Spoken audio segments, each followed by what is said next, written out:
Hey, what's up? Ron here. Welcome back to TimeWalkTV. I hope you're all having a great day today, a great week. It's happy Friday. If you're new here, we post videos every Monday, Wednesday, and Friday all about Magic the Gathering. So if you want to keep up with all my videos, go ahead and hit that red subscribe button down below. So today we're going to be looking at building a blue-black control deck for rotation. We're going to be using Eldraine cards, M20 cards, Ravnica block cards, all that good stuff. So we're going to be looking to put together a deck that should be good against the field, depending on what they're playing. Now, control is best when you know what you're going to be playing against. So when you can tailor your deck to beat all the best decks, control thrives. So when you know that there is this kind of aggro deck, this kind of mid-range deck, this kind of control deck, you can tailor your deck to beat those kind of decks, and that's what makes control so powerful. And it has a lot of good draw spells, so it always keeps its hand filled up, and it has usually the best removal, and then eventually goes over the top of the opponent's deck, so it'll control the board and be as interactive as possible. And then once your opponent uses all their resources, you're going to land a big threat and usually win the game from there. So as you can probably tell, I'm super excited for this one because I love control. I love blue, I love drawing cards, I love controlling the board. It's going to be really great. We're going to grab some cards from Eldraine. We're going to grab some cards that aren't rotating as standard, obviously. We're going to put them all together, try to build a little mock deck here and just see what we're looking at blue-black control-wise. And then hopefully, well, actually next week, we're going to be getting the rest of the Eldraine cards, and we'll be able to get the full spoiler and just go on from there and make all of our choices and build this deck for real. All right, so here we are. We're going to be talking about the Eldraine cards, and we're going to go ahead and get it started off with Murderous Rider, a 1 black 2/3 zombie knight with lifelink that reads, when Murderous Rider dies, put it on the bottom of its owner's library. And then it has the adventure mechanic, the new one for Throne of Eldraine. So it's called Swift End, 1 black destroy target creature or planeswalker, and you lose 2 life.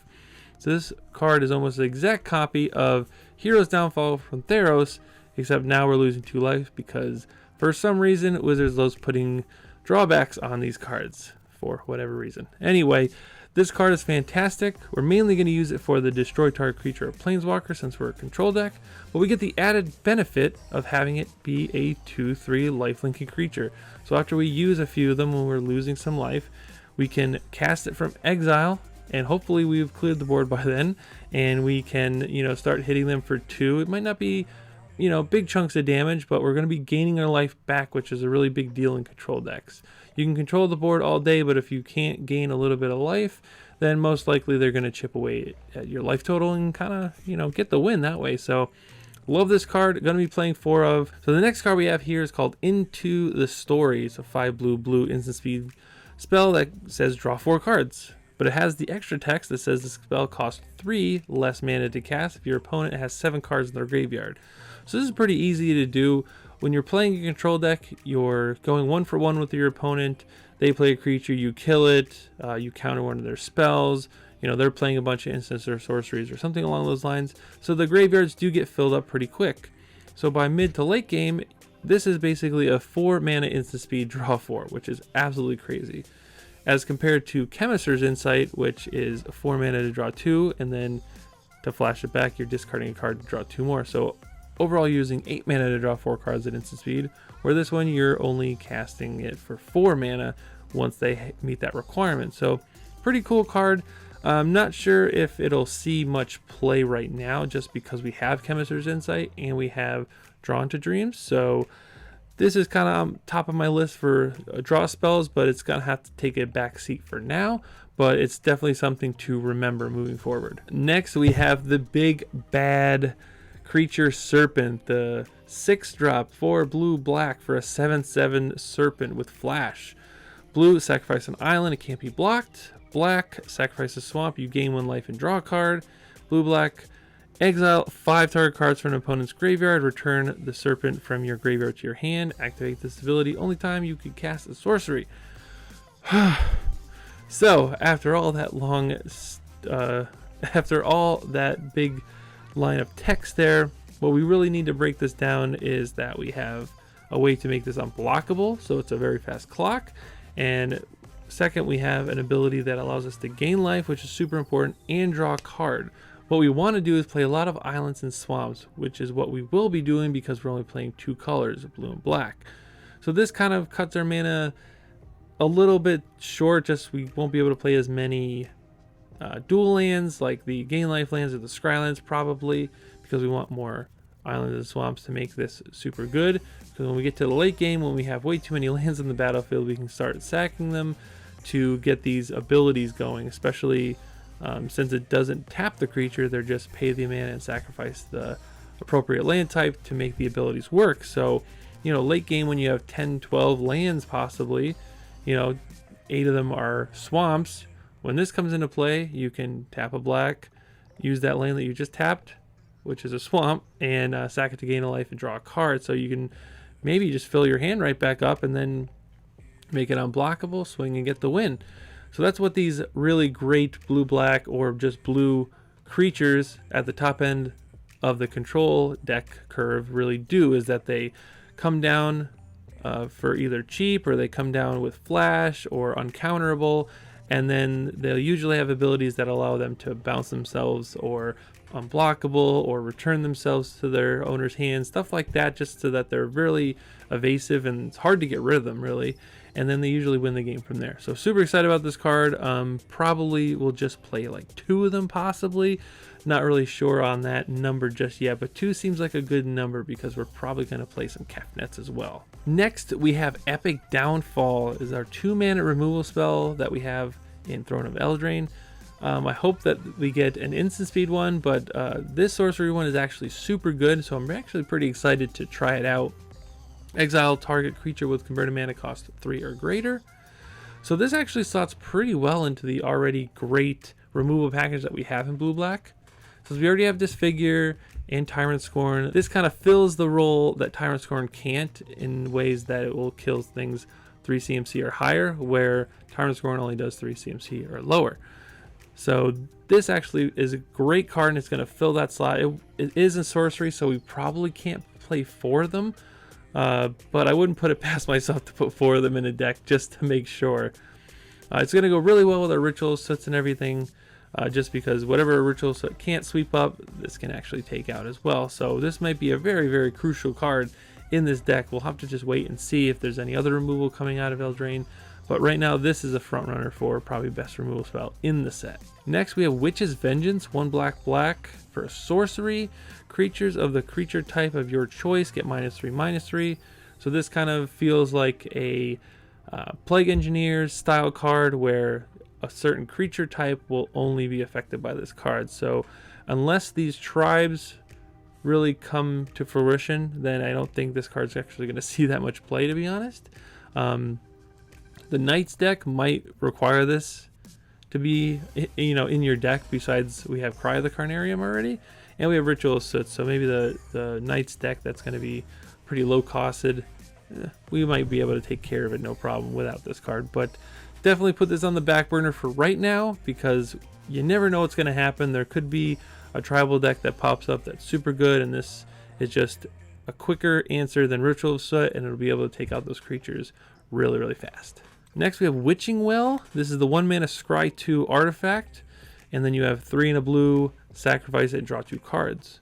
Now, I like this card because it costs 1 mana, so your initial investment is very low. You get the benefit of Scrying 2 to manipulate your deck a little bit to figure out what you're going to draw in the next few turns, and then later on, when you have a bunch of mana lying around, you can sack it and draw 2 cards and refill your hand. So this card's actually pretty sweet.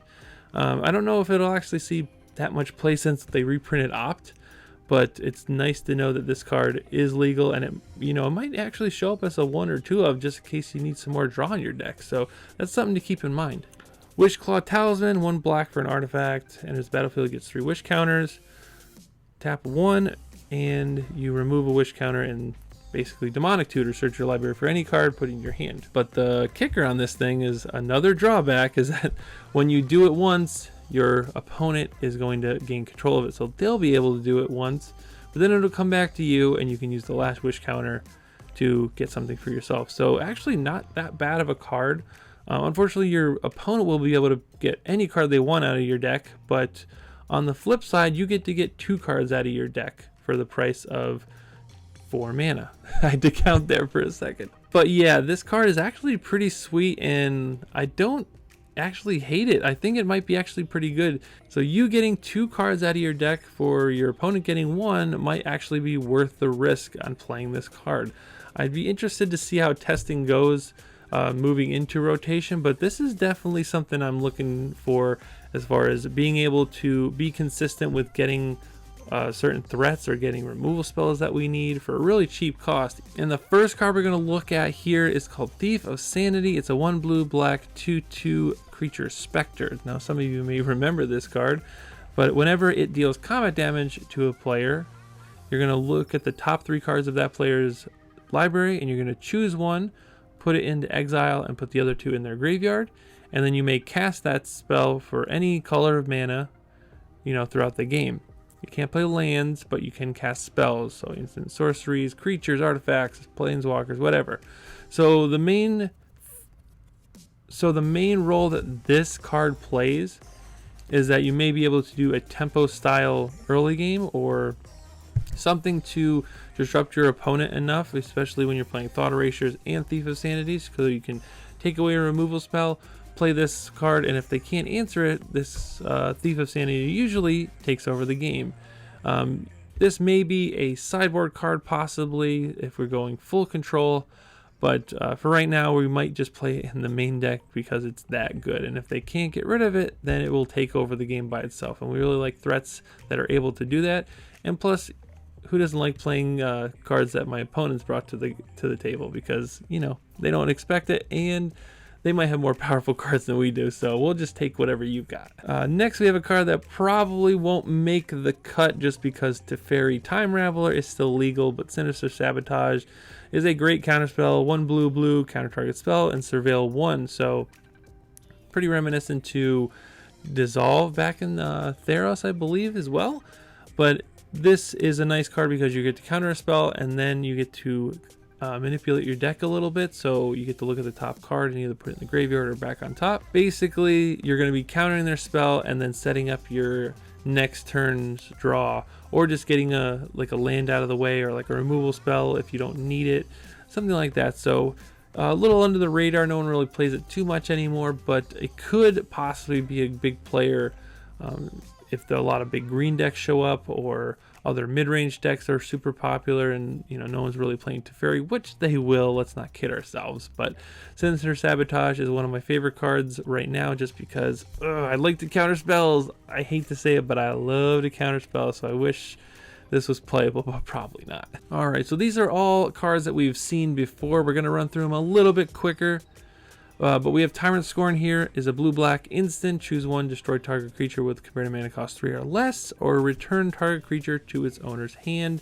And we see this in some of the Esper Hero decks, and mainly what we'll use it for is to either slow our opponents down by bouncing their creatures to their hand. Mainly that's going to be for cards that are above 3 comparative mana cost, because if they're 3 or less, we can just destroy it with Tyrant Scorn. So great card. We'll definitely see play. God Eternal Calfnet is going to be one of our main win conditions. So it's a 4-drop flying 4/5.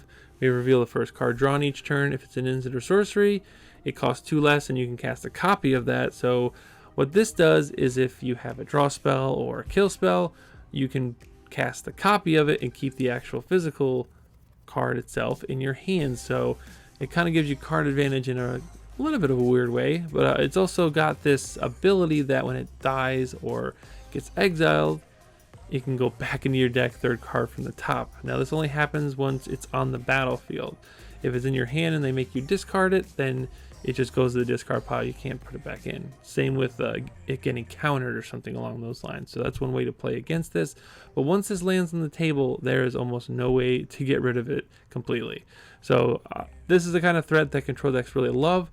Really hard to get rid of threat that is evasive, and it deals a lot of damage, and it gives your spells extra text as far as making them into copies, and you get to cast extra things like that. So this card's going to be super crucial to this deck. We'll probably run 3 God Eternal Calfnets and then 2 of the Serpents, just to spread out our threats a little bit, but this is going to be a very, very important card. All right, enter the God Eternals, the 2 blue black sorcery card that deals 4 damage to target creature. You gain life equal to the damage dealt this way.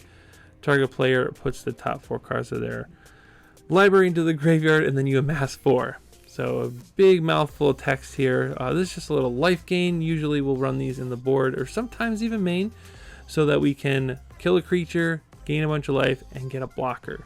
That's the main thing. This card does everything we want it to do. The mill part is a little strange. I'm not sure if I care about it really, but the main thing is we're killing a creature, we're gaining life, and we're making a pretty decent sized blocker. So A+ on this card. Narset Parter Veils, 1 blue for a planeswalker with 5 loyalty, -2. Look at the top 4, put a non-creature spell into your hand. So this card sees tons of play right now. I don't expect it to go anywhere. It's going to keep seeing play. We'll probably run 3 to 4 of them because it shuts off the decks that are trying to draw a bunch of cards, and it finds us more of our interactive spells. So great card. Definitely going to be playing a bunch of these. Liliana Red Horde General. Another win con that we could play. Not sure if we will. Maybe we want more removal or interactive spells, and maybe we want more Lilianas. So I could see like 3 Calfnets, 1 or 2 Lilianas, and then 1 or 2 of the Serpents. So this will be a great card to kind of fill our curve out a little bit better. It'll give us a little more diverse threat density, I guess, and it could be one of the cards we play as a main deck card. I'm not so sure yet. Got to see how good Serpent is, but this card can definitely take over games and really just draw a bunch of cards, and the ultimate almost wins the game every single time. So really like this card. I think it's brutally underplayed right now, but coming rotation, I think this will be a huge player in the game. All right, Chemistries Insight, another great draw spell for this deck. You get to draw 2 and then jumpstart it by discarding a card to play it again. So running 4 of these is basically 8 copies of this spell. So pretty excited to play this card. I love drawing cards, and I like filling my hand back up after I remove a bunch of my opponent's stuff. Really excited to play this card. Probably going to be a 3 or 4 of, no doubt, with Opt and maybe Discovery, Dispersal. Not really sure yet, but we'll get there when we get there. Chemistries Insight will definitely be in the deck. Ritual of Soot. We need a board wipe for smaller creatures, for tokens, possibly from Field of the Dead. So this just kind of checks all those boxes, and then we have other removal spells to take out things that are bigger than current mana cost 3. So that's like a running joke, I guess, or a running thing in these cards, is that they are specific to the CMC cost, so that it's not overpowered where it's killing everything, but it's kind of toned down or giving these restrictions like Wizards of the Coast loves to do with these cards. But it does its job, and it's definitely going to be in the deck for sure. Probably 2 to 4. We'll see. Opt is back. I'm so excited. I called this on a previous video. I just said, please just reprint Opt. It's not too good. It's not too bad. It's right there in the middle. It's a perfect card to reprint. And with this reprinting and the last few that we've seen, I just expect to see Opt in almost every single set from now on. It's like Negate. It's going to be in every single standard format from here on out, and it's just great. That's all we need, is just at least 1 cantrip in standard. We need something to draw some cards. Liege's End, this is going to be the game changer in the deck for sure. Being able to kill one of their creatures, or exile it actually, and then be able to look at their hand and have full information of what they have going on, and the added benefit of possibly getting a 2 for 1, 3 for 1.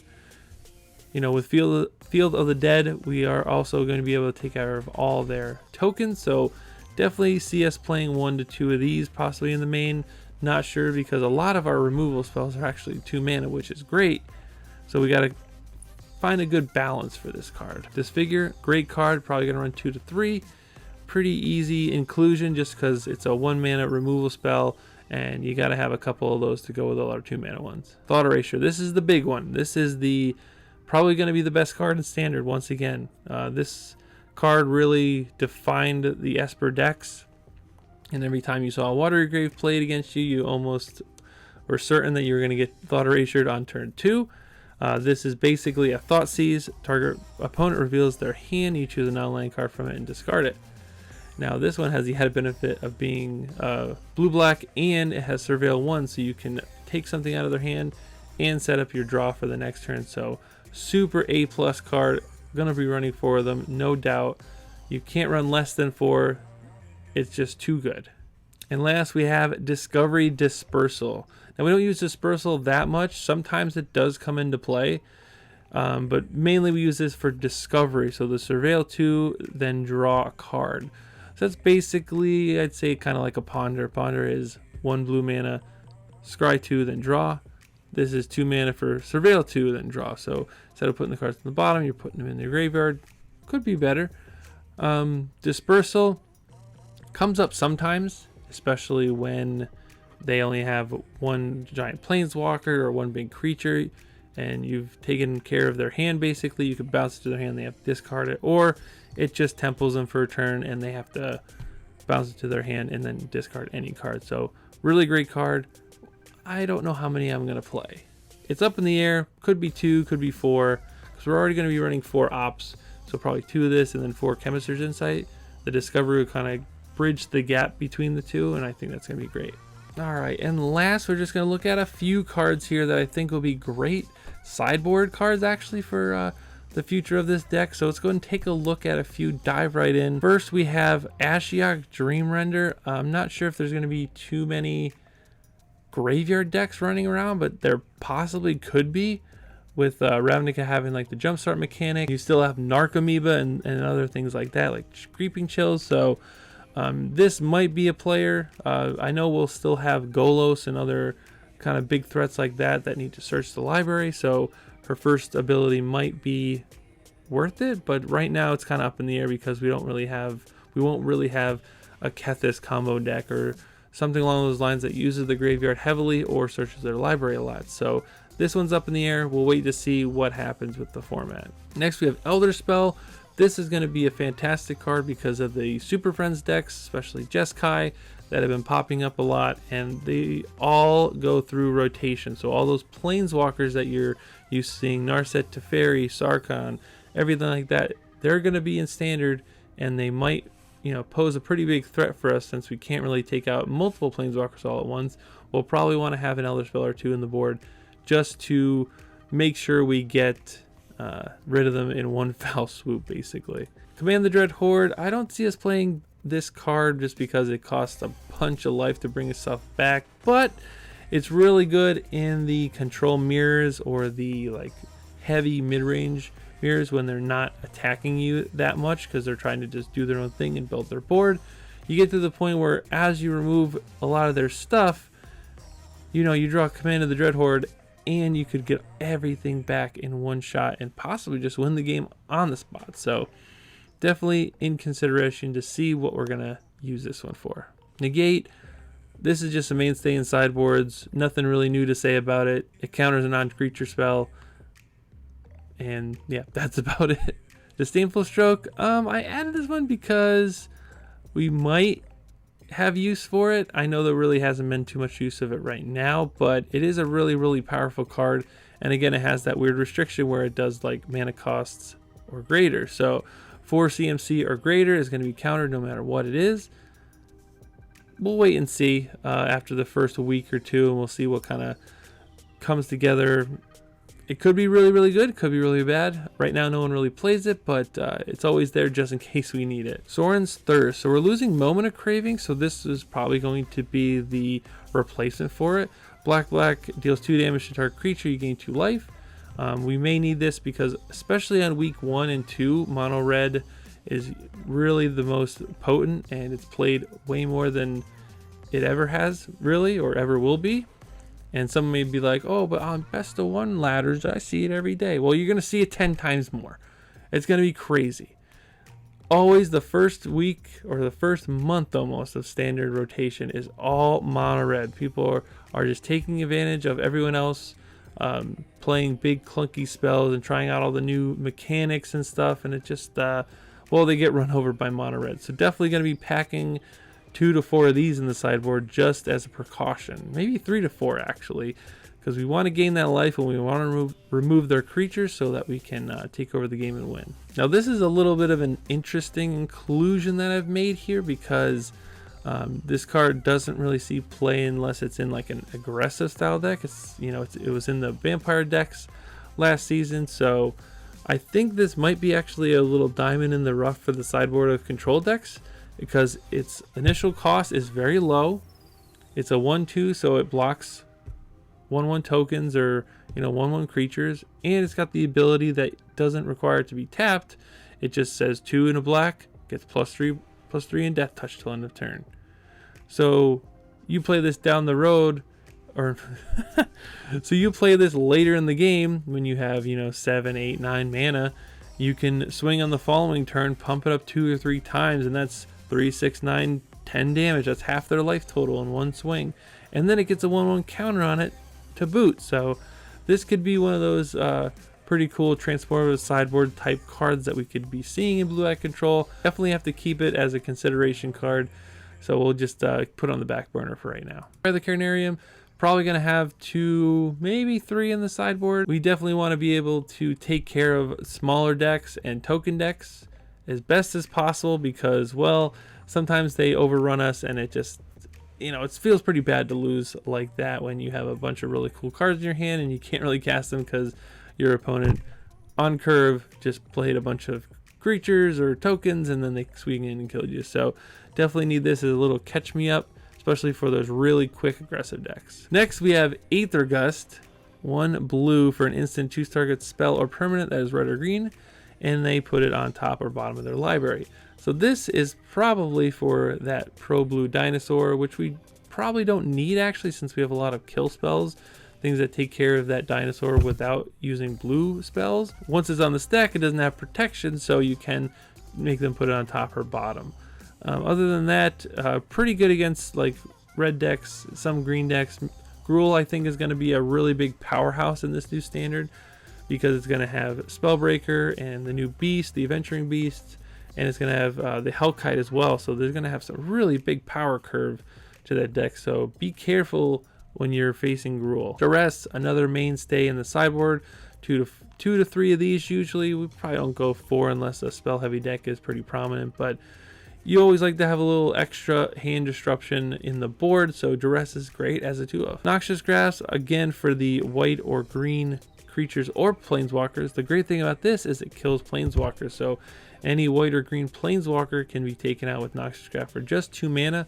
Same with creatures. This is situational based on what everybody else is playing. If there's a lot of green and white decks that are really dominant, this card is crazy and we'll play like 3 or 4 of them. If not, we'll play like maybe 1 or 2 just as another way to kill a Teferi or a big white creature. So last we have Unmoored Ego, 1 blue black, choose a card name, search target opponent's graveyard, hand, library for up to 4 copies of that card, and then exile them. So this is mainly for like Field of the Dead, stuff that's really hard for us to beat and handle, and this is going to take those copies out of their deck so we don't have to worry about them. Now if they're on the battlefield already, this doesn't take them out, so if they get a Field of the Dead down early, it's going to be a little annoying because we can't get rid of it, but it'll at least hinder them enough that we can get our game plan going and then hopefully move forward and win the game. Thank you so much for watching. I hope you enjoyed the video. If you liked the video, go ahead and give it a thumbs up. Comment down below. Let me know what you thought about the cards that I chose. Did you like them? Did you not like them? What cards would you add or take away? Cards that I maybe missed? Go ahead and let me know down below. Again, we post videos every Monday, Wednesday, and Friday all about Magic the Gathering.